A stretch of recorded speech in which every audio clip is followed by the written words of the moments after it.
We hear about all these ancient civilizations, but when did each one happen? How do they fit together in the broader story of human history? Well, here's the whole story in a 2-minute video. First up is the Stone Age, which lasted for 2.5 million years. Modern humans hadn't taken over the planet yet. They were leaving Africa and met some Neanderthals along the way, but then ran into the Ice Age, which kinda sucked. Nice thing about everything being frozen, though, is that this created a little land bridge that led people across into the Americas. This whole time period is called prehistory because writing hadn't been invented yet, so it's hard to know exactly what happened.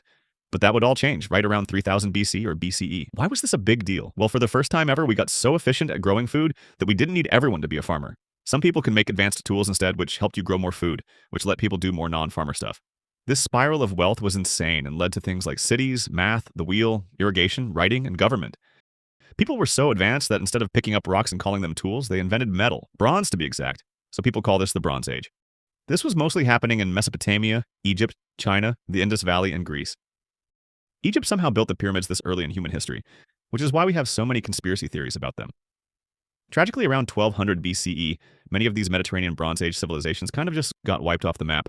We still don't really know how it happened, but history basically went silent in this region for 400 years. During this time, though, people started using iron and not bronze, so we call it the Iron Age. Contrary to what RuneScape has taught us, iron actually wasn't stronger than bronze at first, but it was way more convenient to make. This was a big deal because you could make way more of it, and instead of arming just a few people, you could arm everyone, and you could start putting it on a bunch more tools like plows and chisels and make every tool in society metallized. Right around 600 BCE, ancient Greece and ancient Rome really began to flourish, so when you hear historians mention things like antiquity or the classical period, they're referring to this period. Though this is obviously a very Western-centric view because binding these specific years together to create a historical time period is sort of arbitrary for non-Western civilizations. Most of the ancient Greek philosophers you hear about like Socrates, Plato, and Aristotle all lived in this time, as well as Greek rulers like Alexander the Great. The Bible and Hindu and Buddhist scriptures were all written during this time.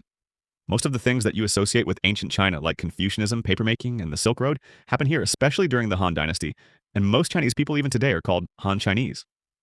The Persian Empire, Roman Empire, Carthage, Kingdom of Kush, and Marian Empire all happened here.